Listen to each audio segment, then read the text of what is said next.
I feel good, you look great, I like you, I can't wait. A first time, a first date.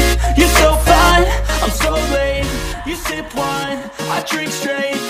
Okay, ayun na, isang magandang araw ulit dyan sa lahat ng mga ka-DIY natin dyan, especially doon sa mga beginners. Ayun mga ka-DIY, meron dumating dito na unit.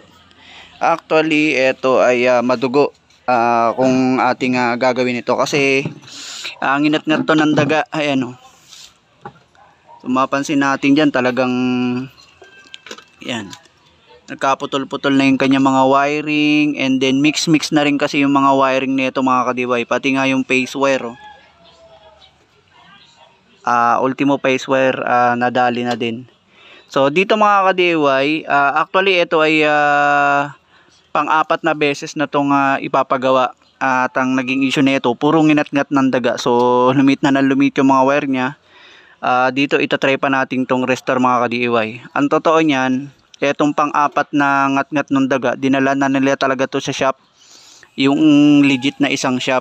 Ang problema, tinanggihan na siya ng shop kasi hindi na raw kakayanin. Pero tingin ko kakayanin naman, siguro baka tinatamad lang siya na gawin ito nung makita niya na ganito talaga itsura. Kasi mukhang mahihirapan siya dito, lalo na kung medyo baguhan lang sa pagwa-wiring or yung konti pa lang yung alam sa pagwa-wiring. Dito naman kasi mga ka-DIY, ang pinaka basic technique dito ay unang-una dapat malaman mo muna yung throttle line, tapos yung atras, yung power line, yung mga phase wire. So yun lang muna yung mahalaga dyan. Hindi mo naiintindihin yung mga iba rito kasi marami ditong wiring, hindi naman siya kailangan. Tapos kapag tayo magtitrace ng wiring, dapat una bubuksan din natin tong harapan. Yan, para matrace natin. Una yung throttle, kasi yan yung pinaka dyan kailangan mo throttle. Halimbawa, tignan natin tong throttle mga ka-DIY. So mapapansin nyo rito, yan, eto black, yan, black, pero yung dinudugtungan niya kulay puti. Yan, mix na kasi ito mga ka-DIY katulad nito, red pero naka-attach siya sa orange, tapos etong green naka-attach sa red. Yan, kinakailangan mong gamitan ng pagtitrace yung mga ka-DIY, kasi pagka nagkamali ka ng trace naman dyan, masusunog yan. At yun nga, hinatak na lang siya dito mga ka-DIY kasi nga tinanggihan na siya dun sa shop na pinuntahan.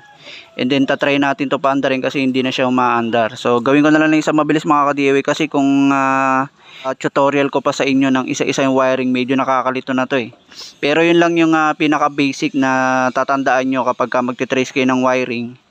Buksan nyo rin yung harapan para isa-isa nyo ititrace. Maganda yan kung may tester kayo mga ka-DIY. At ayan, gawin ko na lang na isang mabilis.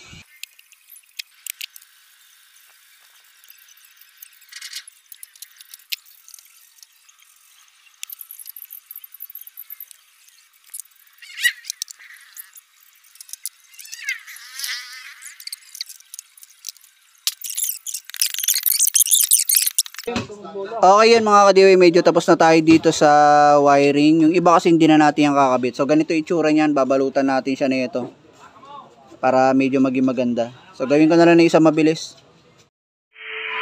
Okay yan mga ka-DIY, binalot na natin. So ganito na itsura niya, no. Ayan, kasi lagi nga siyang ginangat-ngat ng daga. So yung binalutan na natin siya para wala masabing may-ari.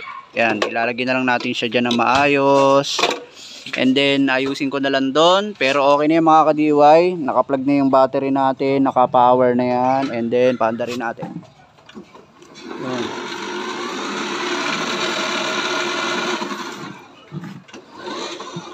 Okay, yun, ang ganda na mga ka-DIY. Maraming salamat sa panonood. Thank you.